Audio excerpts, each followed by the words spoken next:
Hello, everyone, and welcome to Making the Case, Convincing Administration to Support Your Secondary Fracture Prevention Program, sponsored by the National Bone Health Alliance.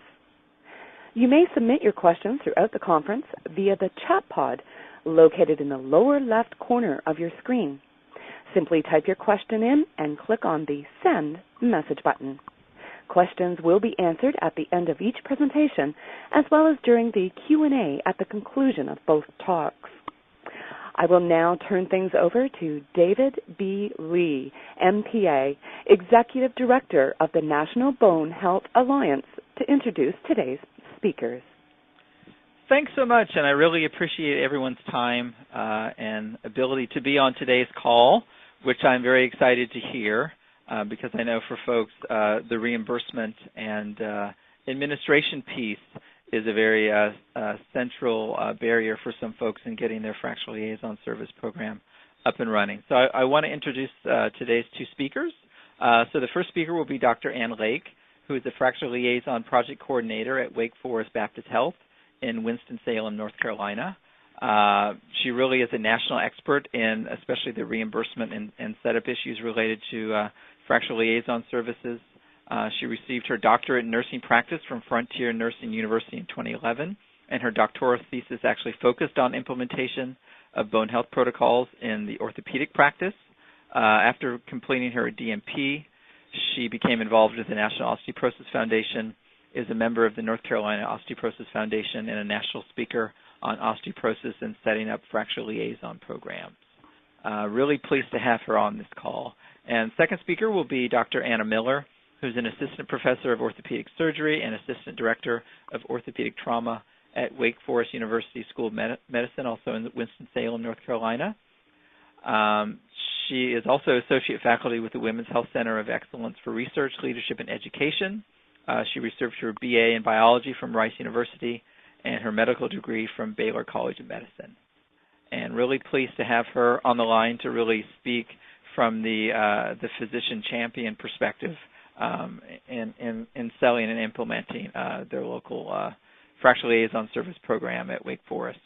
And just before we get started and I hand it over to Dr. Lake, I just wanted to level set for folks, just a very high level, what a Fracture Liaison Service is. So it's a proven coordinated preventive care model which operates under the supervision of bone health specialists and collaborates with the patient's PCP. Really make sure that that patient gets appropriate post-fracture care, which is coordinated through a Fracture Liaison Service Coordinator, which is a nurse, PA, MP, other healthcare professional who ensures that those patients get appropriate diagnosis, treatment, and support. It also logs recent fractures, which are tracked through a population registry. And there's established processes and timelines for patient assessment and follow-up. FLS programs have been running for over 15 years in a number of closed and open systems here in the U.S., including the American Orthopedic Association Own the Bone program, who has about 120 active sites in the open system, as well as work done by Geisinger Health System and Kaiser Permanente. So just as an example, Kaiser has now seen about a 40% reduction in the incidence of hip fractures through their program, which they've been running for the last 15 years or so. And then certainly internationally in the UK, Canada, Australia, New Zealand, and other places, FLSs are being run. So aggregately, all of these programs reduce the number of recurrent fractures and also, because they're not only improving patient outcomes, also saving costs through these interventions.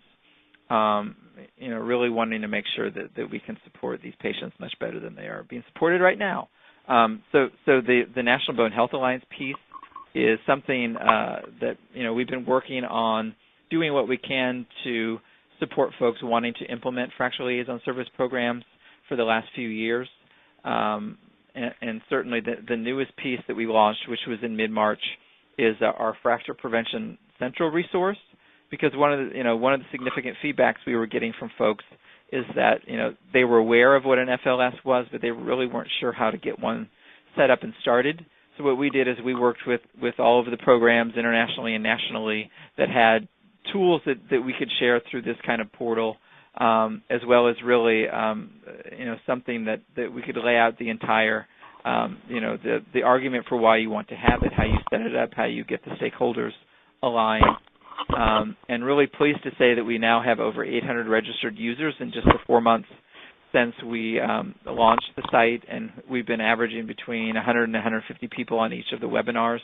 And actually one thing just to refer folks to, if they weren't able to participate in the first 2 webinars, they are available on demand. You can get that information on our website. And then also I wanted, as a save the date, to let folks know that the next webinar has been scheduled for Thursday, September 19th.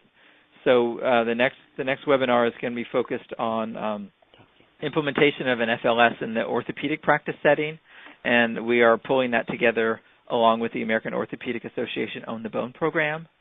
So we'll have Dr. Cliff Jones and Deb Sietsema from Orthopedic Associates of Michigan leading that call. So we should have that registration information available in about the next week or so. So with that, that's the end of my presentation. Here's my contact information. Certainly if there are folks that need some help in getting set up, we can facilitate conversations with FLS experts, and certainly want to do all that we can to help people get their fracture liaison service set up. So with that, I'm going to turn it over to Dr. Ann Lake to begin the formal presentation. Thanks so much, and have a great day. Hello, everyone. Wow, what a wonderful group of people I see as participants. And I know several of you, so I want to say hello to all the ones that I know and to the ones I haven't met yet. I'm looking forward to meeting you, and I'm so glad we're on this same journey together. It is just a privilege to be able to talk to all of you all who have the same heart and the same passion about what we're doing in the fracture liaison service and also secondary fracture reduction. I do want to say at this point that for those folks that have actually been involved in setting up programs in the past similar to this one, I don't want you to be discouraged. I know that we have so many projects out there that are, important, and if you have the passion in orthopedics, we've tried this before. We've hit a brick wall. There's been a lot of barriers, but the great thing about where we are now, and we all know this from our life, that timing is everything, and we are at such a critical time of engaging the orthopedic mindset and the orthopedic surgeons to be a part of this when they haven't really been engaged in the past, that's what's really going to help us be successful. So I just want to say thank you to all of you who have had efforts in the past, but I don't want you to lose your steam. I'm hoping you'll get some more steam today to be able to set forth the program and push on forward, and with the resources we're offering, hopefully that'll be a help for you. So the first thing that I just want to say is, when you're presenting to administration, there's so many diversified thoughts and thought groups and people in leadership, and they may be having different directions that they want to take in the organization. But the most important thing at this point, whether you're in an urban setting or whether you're in a rural setting, the biggest issue on the table is quality. And this particular program is a quality program. So if you can understand what the reimbursement trends are, where we've kind of gone from, we've left the fee-for-service with little or no real monitoring, quality monitoring. My dad was a surgeon way back when in the 70s and 80s, and he could basically bill what he felt like he needed to bill for his services. Well, now, we've transitioned from this fee-for-service with no quality monitoring to cost containment ideas without compromising quality. How do we get from one place to the next? And then the next thing we've moved into is reimbursement and quality measures are being connected. This was started a long time ago, and I know my colleague, Ms. Hightower, on the phone can attest to this, but, this is something that they've been doing for a number of years, and now it's really strategically being connected. And then now we've moved to payment systems proposed for medical homes and coordinated care services that are actually requiring, we're not going to reimburse you unless you show you're producing this quality. So we can't just necessarily document that we did it. We actually have to measure it now. So over the years, we've evolved from quality plus reimbursement programs, and now we're seeing things that are trending more toward we're going to not only have protocols in place, but we also need to have programs in place to make sure that we're still sticking with the protocols.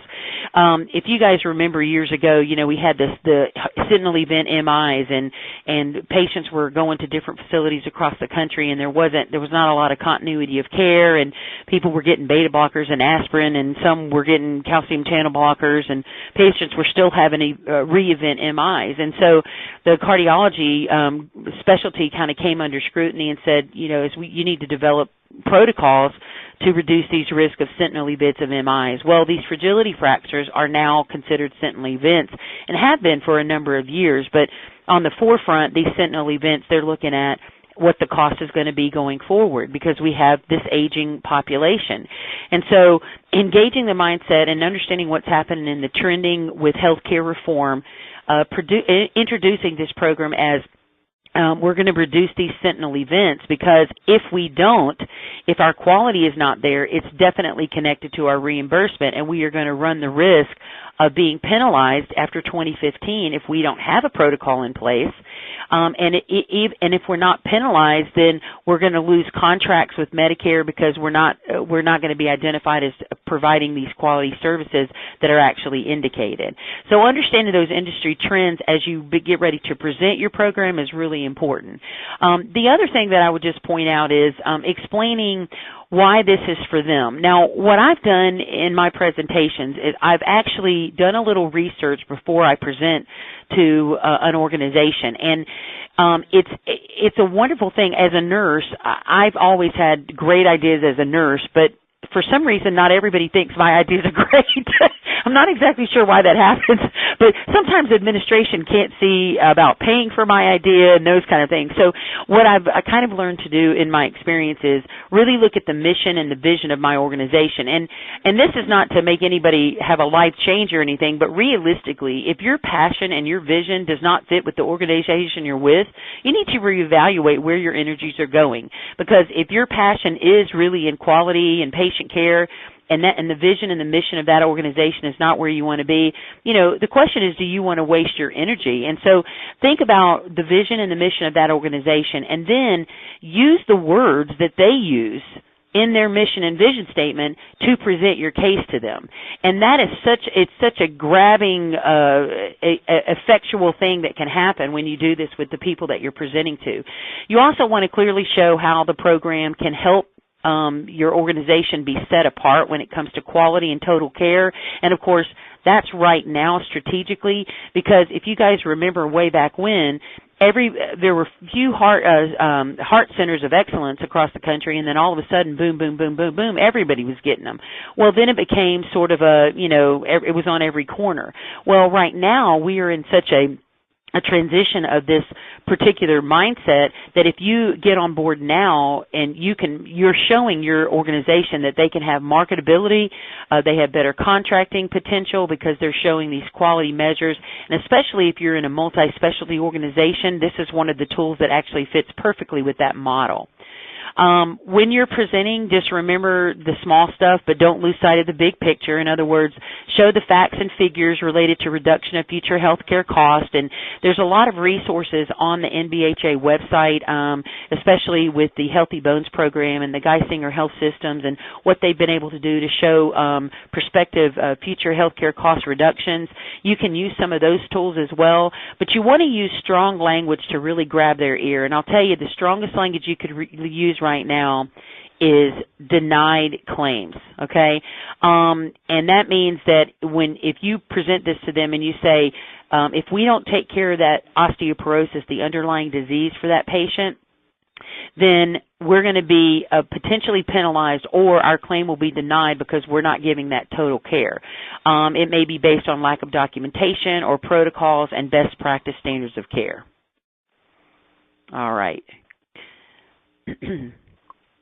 All right, I just want to make sure you guys are seeing the slides. Somebody's not able to see the slides, so I know you guys are working on that, so that's awesome. All right. Do I have any questions right now so far about, maybe what you've tried and what hadn't worked? Or I want to make this really as specific as we can for certain needs that you guys may have. I don't see anything in the question and answer area yet, but if you have any questions, you certainly are welcome to go ahead and chime in. The next thing that I would just mention to you is just steps to winning the case. And you kind of think about, I was thinking about how to present this to you all, and I was thinking about if I'm between a judge and a jury and I'm trying to win my case, what are some of the things that, that I would want to present? And you want to have a balanced team approach with different backgrounds and strengths. And, if you have a coordinated care model set up, or they're looking at multi-specialty practices within your organization, or you've heard the terminology accountable care organizations, those type of models fit perfectly with this. But what you need to do is try to strategically find people in the organization who can support this level of a protocol. And it may only be one person. It may be actually a charge nurse or a nurse navigator, a fracture nurse navigator in the joint replacement unit. It may be your orthopedic trauma surgeon. It may be a general orthopedist. It may be physical medicine and rehab. Think about the people that you have on your team already, and look for that person who may have some leadership in your organization, who has the ear of his colleagues. And I'm blessed to work with Dr. Miller, who's going to speak shortly, and it's been such a blessing because we've been able to bring our knowledge together, but she has the ear of those involved in her circles, and I have the ear of those involved in mine, and we're able to build a stronger team that way. The other thing that I would certainly recommend is you want to develop a strong presentation that will captivate their thought process. And once you get your project in place, as far as you can do PowerPoints or however you want to do it, you want to present to the administration the potential benefits of the program, obviously connecting their mission and their vision, and then also you want to engage the common thoughts that they may have with their mission and vision to show that this model fits with what they're focused in on accomplishing, and that's providing excellence and quality care. I'm looking at my slides. Everything's real big on my slides, so hang on there, people. Okay. One of the ways that you can present to your organization is obviously start out by patient benefits, because we all have a position in our organization because we have patients that are engaged with us, and we have patients that come to our organization because we give great care. Well, if we don't have those patients, then we're losing money, and then we're out of jobs. So realistically, when you get down to just the brass tacks, we really have to make sure that the patients benefit from what we're doing. So when you present this to your organization, some of the things that you can point out that to them about this program is that the patients have shown to have better outcomes with this improved quality, just like other quality measures that have been used in the past. Patients are more educated about their disease and treatment options. It empowers the patient to make the best healthcare decision for themselves. We know by research that this particular program has shown to reduce the risk of future fractures, and if we can reduce the risk of future fractures, we obviously can improve quality of life for that patient. Facility benefits. You would also want to point that out to your administration. There is something that the Joint Commission has called disease-specific certification, and they do have one related to osteoporosis. If they want to get that disease-specific certification, they need to have protocols in place that are identified in the Fracture Liaison Service. And so with this, they become a best practice center of excellence. They have best performance. They use benchmarking to show how they are with their competitors compared to their competitors. They are meeting physician quality reporting initiatives with this program. And then on the Medicare Part B side, which kind of actually will go supplemental to the upcoming webinar on the Medicare Part B side in the outpatient setting, right now they can increase their reimbursement and incentive by 0.5%. Until 2015, if they are showing that they are identifying osteoporosis in the post-fracture period. And then the very strong language that I love to use is that if this program is in place, it really does decrease liability for failure to diagnose the underlying disease related to the fragility fractures.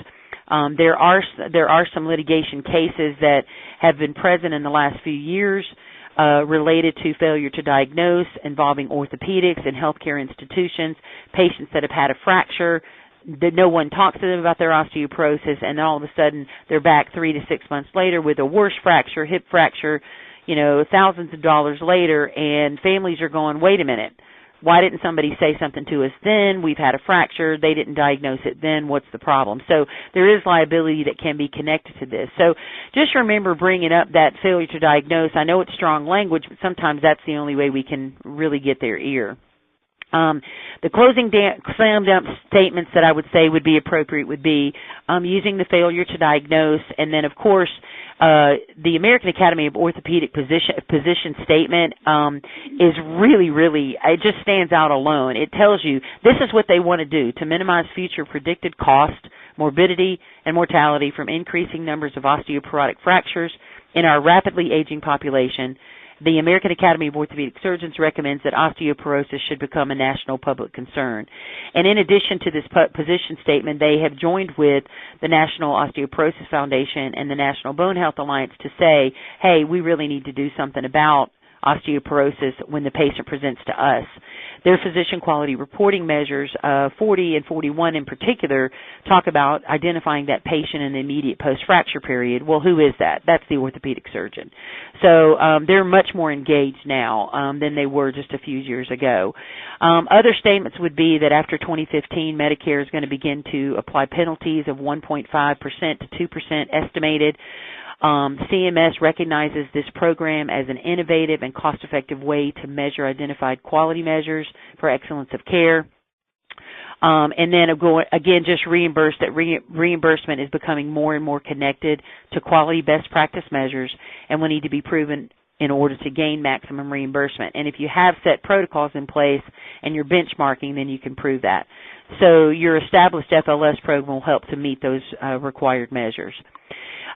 This is a reimbursement slide that is basically, it does identify the inpatient setting, and I do want to point out that one of the things you can talk to administration about is this is a billable visit in the hospital.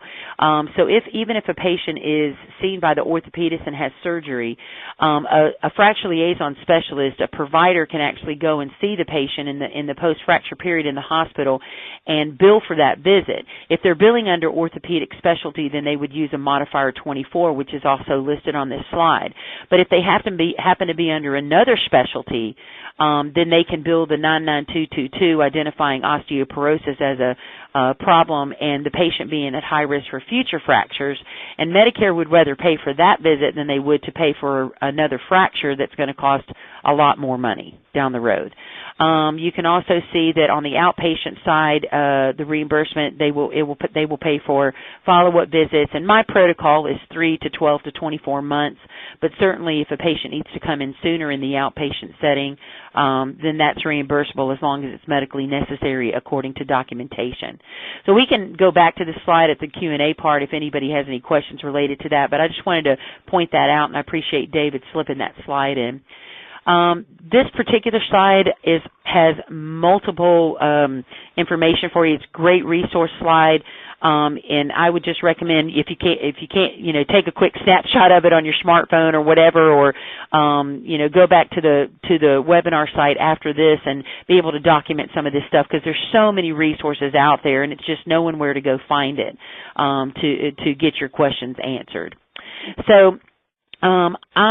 Looks like we have some questions, and I'll go ahead and address this real quick. It says, I represent an insurance company and trying to promote FLS. Any ideas? Well, I would just say that you could, as a representative from the insurance company, I would say to take that back to them and say that Medicare, since your reimbursement is probably aligned with what CMS does for that particular age group or clientele, and Medicare recognizes this as an innovative project, then your insurance company, it would behoove them to step up and say, yes, we want to put this into place. The other thing that I would say, especially for the commercial pay patients, because this particular model wants to capture the patient 50 and over that's had a fracture, and we're not talking about all Medicare, we're talking about commercial pay. What we need on the insurance side, we need better reimbursement billing codes. We need this stuff to be reimbursed from a preventative standpoint, because we know that secondary fractures cost us so much money. So we want to make sure that we're getting adequately reimbursed. So from an insurance company side, I would say go back, look at what you are reimbursing now and see if that can be improved upon, because that's also going to help engage more clients to likely buy into your insurance plan because it's going to cover those preventative programs for them? That's a great question. Another question was, how do we get a new program introduced that has proven results that reverse osteoporosis? What is the first step?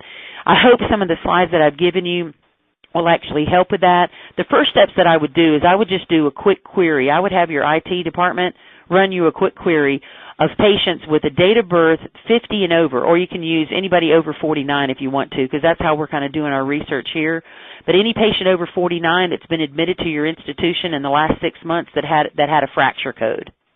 And I would actually just document what you would get reimbursed for the 99222 and go back to them and say, this is what we could have made as far as revenue, but we also would have been implementing quality, and it would cost us a lot more if we don't diagnose these patients. So what about taking a look at the Fracture Liaison Program?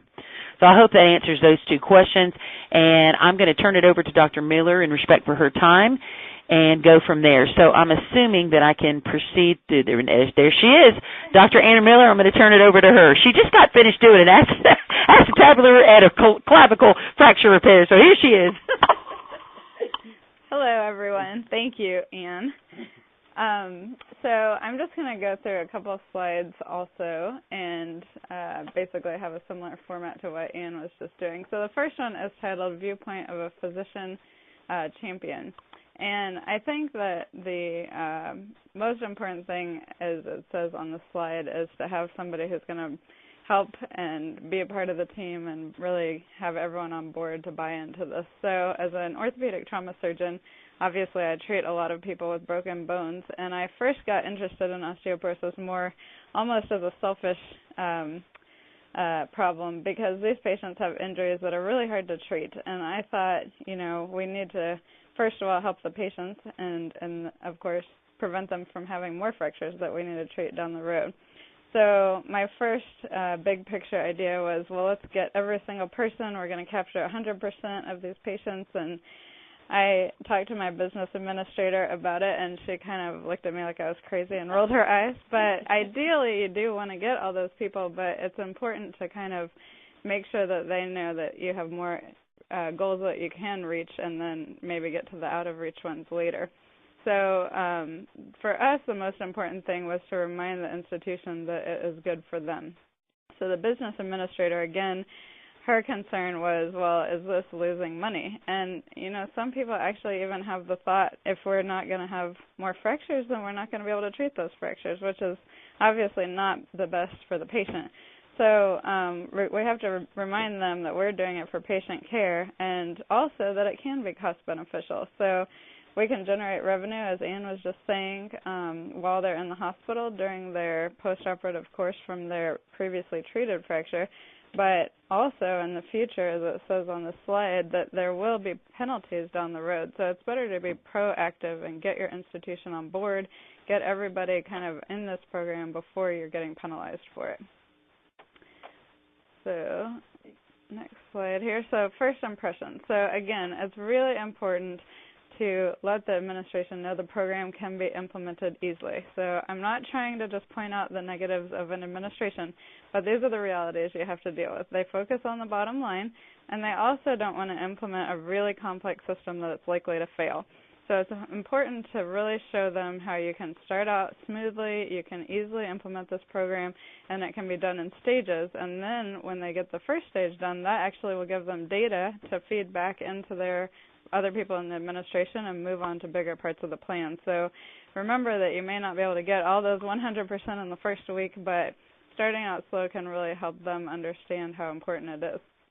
The other thing on this slide is talking about considering working with a consultant. So there are a lot of resources, and some of them are listed on this slide. Some of them are on Anne's slides that can help you with these issues. There are ones that you can pay for. There are ones that are free. Some may or may not work at your institution, but definitely explore your options. I wish everyone was lucky enough to have Anne or somebody like her, but obviously there aren't a lot of consultants floating around with experience like hers. If you can find someone near you, it can be really, really helpful to get things started and implemented at your institution, as we're experiencing here. And then the other thing to know is that there are a lot of programs that are getting their fracture liaison service started. So you may have the ability to visit a program that is near you and visit places that are getting theirs started to see how they do it. And I know Anne has already set up, just in her short time here, a couple of people that are coming to visit and see how we're implementing things. Yes. So, we're going forward here. Okay. So motivating your provider staff. So this, I think, is kind of an interesting slide. But I think the important thing is to find, as Anne mentioned earlier, somebody who already has a passion. You're not going to be able to convince somebody to love this and make it their dedication if they don't really care about it. But it may be that there's a provider at your institution that just doesn't know that they're excited about this yet. So finding someone who's motivated, who understands how important it is, and who really is interested in working as a team and figuring out, because you will come across bumps in the road, as we've discovered, and you will have a little bit of roadblocks here and there, but the important thing is that everyone's excited about it. Everyone knows it's the best thing for the patients, and eventually you'll be able to get yours started.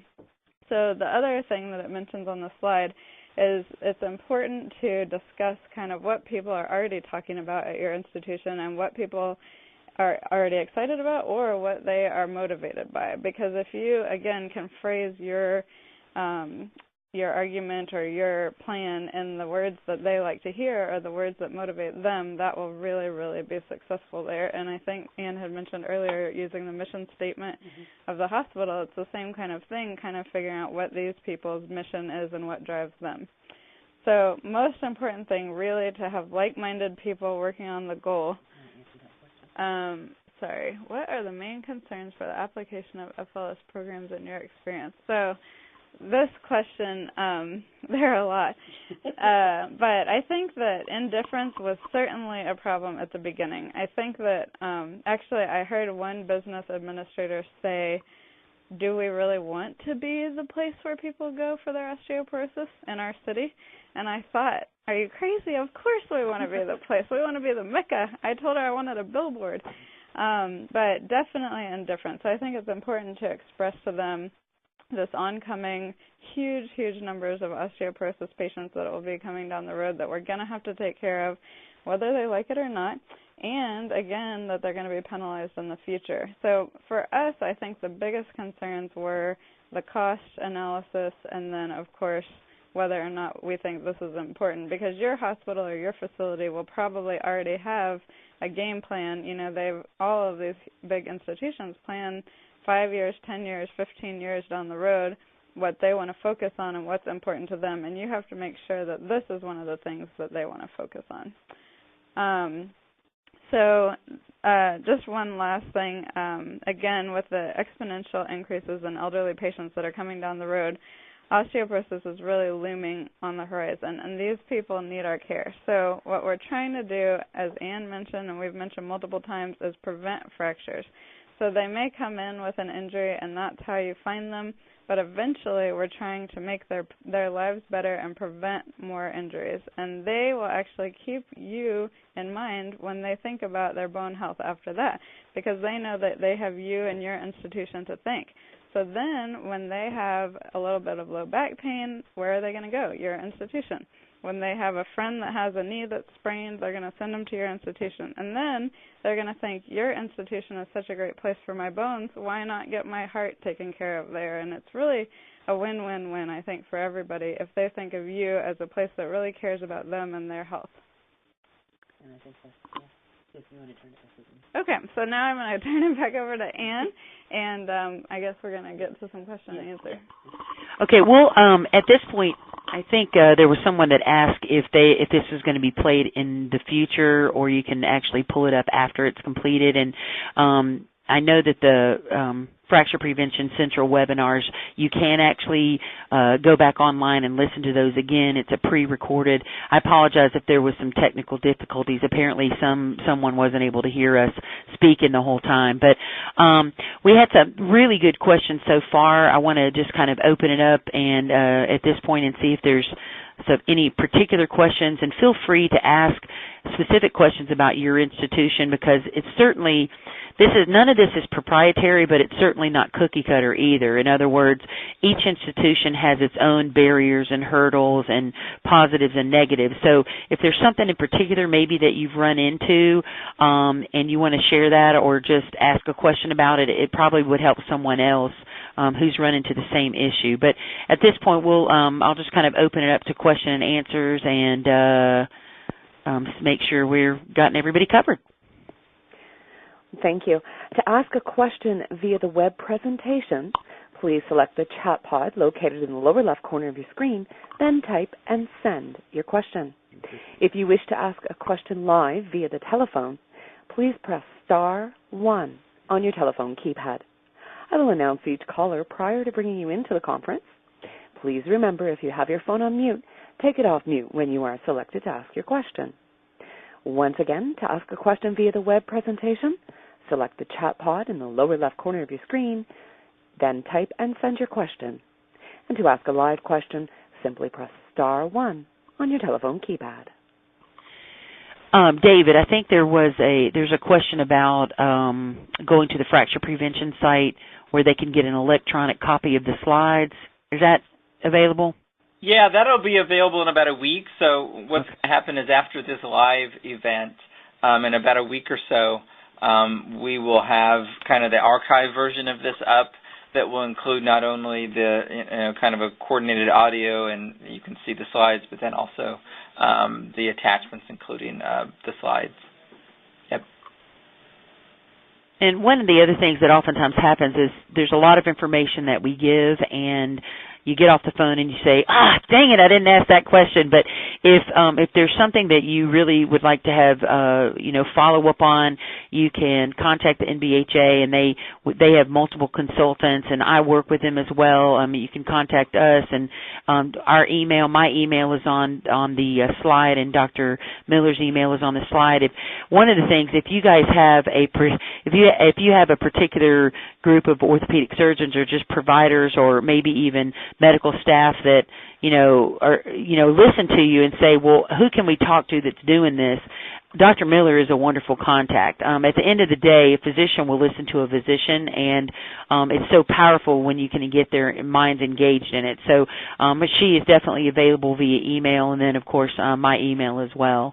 So I'm looking, no live questions at this time, and looks like we have another question here. I tell you, let's see. She says, maximum loading of the skeletal system will increase bone mineral density in a matter of months naturally. I have so many osteoporosis clients that want to utilize this program and can't afford it. Why is it so difficult to get the insurance to recognize different programs? Great question. The first thing that I would do in that particular situation is I would make sure that your billing and your coding is appropriate, because these are reimbursable services. If you are actually treating the disease state of osteoporosis, it is a reimbursable service, but it may be a billing and coding issue, because that is one of the things that I ran into when I first started implementing programs, and the program that I was implementing when I was getting my doctorate. I had to check my billing and coding every couple of months because things were getting kicked out, labs were getting kicked, and I was like, wait a minute. So I found out there was incorrect billing, they weren't using specific coding, specific ICD codes. Of course, now we're moving into ICD-10 codes, so we're going to have a little bit of adjustment there. But I would certainly engage your billing and coding department and make sure that they're aware that these are billable services. I can tell you one of the ways that things get lost is a lot of times they'll lump it under the global period of surgery, and it's going to not get paid for. But it should not be lumped under the global. It's a different visit. So that's a great question, and you can hear my passion coming out in it as well, coming through. So another question is, would the NBHA or another stakeholder caring for patients with osteoporosis be interested in funding this from a PQRI if not already planning to? I guess I'll let David maybe address that question. Yeah, so what this relates to is a request for application that the Patient-Centered Outcomes Research Institute and the NIH National Institute on Aging just released, which is going to fund a falls prevention clinical trial. And actually, we NBHA are looking at that right now because I think we could serve as a natural coordinating center for this work. So I know those applications are due in November. So actually we are exploring that. So certainly if there are sites on the line that may be interested in being part of that, certainly would love to hear from you. Like I said, we're still kind of reviewing the request for applications to see, if it makes sense. But at first read, that's kind of what we're thinking. So people can contact me at david.lee, L-E-E, at nbha.org if there's any interest out there. Okay, there's a great question from Mark. He asked, once you've identified patients at risk, who actually treats the osteoporosis, the PCP or the endo? That's a great question, and it really depends on who identifies the patient. So I'm going to let Dr. Miller address it from the orthopedic standpoint, and let me tell you what she says.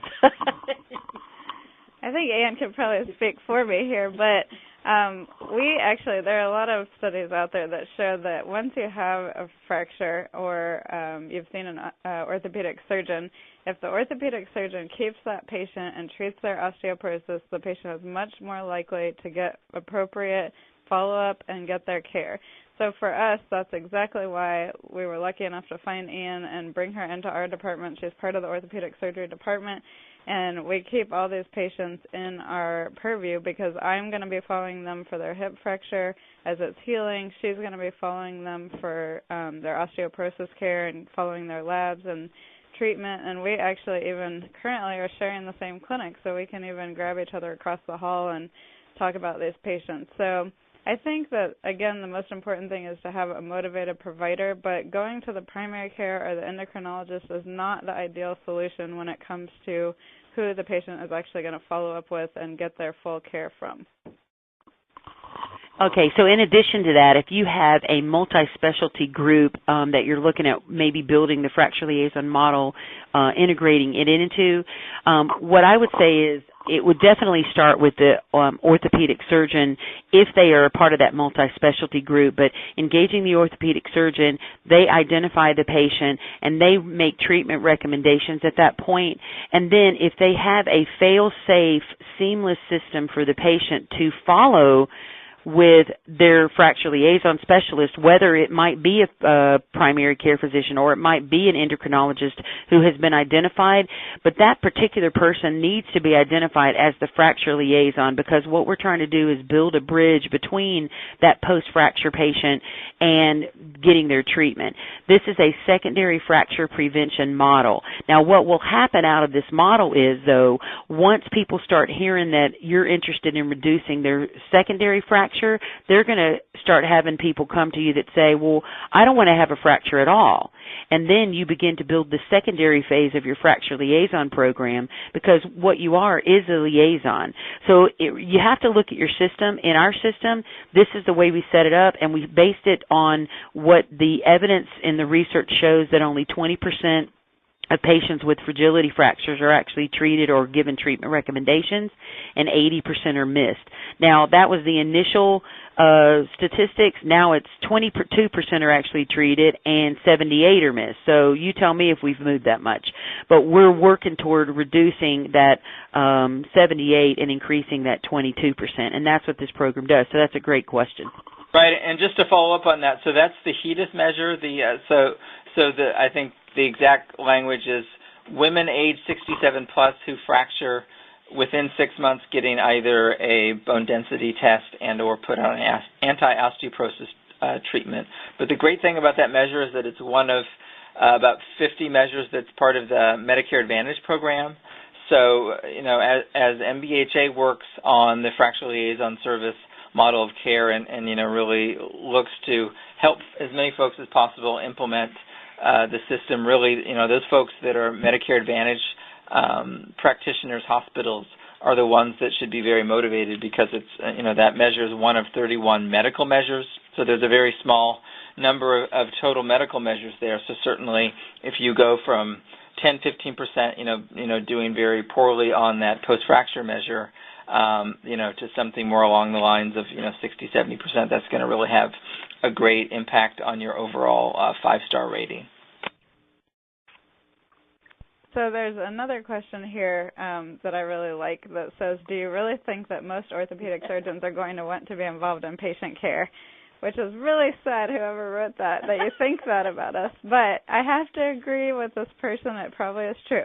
Most orthopedic surgeons probably don't want to be involved in long-term management of osteoporosis, et cetera. But that's one reason why the fracture liaison service is so ideal for this scenario, because we have our system. I can guarantee you that every orthopedic surgeon at your place wishes they had somebody to take care of osteoporosis for them, even if they don't want to do it themselves. So if you have somebody in the group that is really excited about it and passionate about it and gets this fracture liaison service or something similar going at your institution, and they have a place to send these patients, then it's really going to be beneficial for everybody. And on that note, I'm sorry, everybody, I have to run back to the operating room, but thanks for having me. Thank you, Dr. Miller. All right.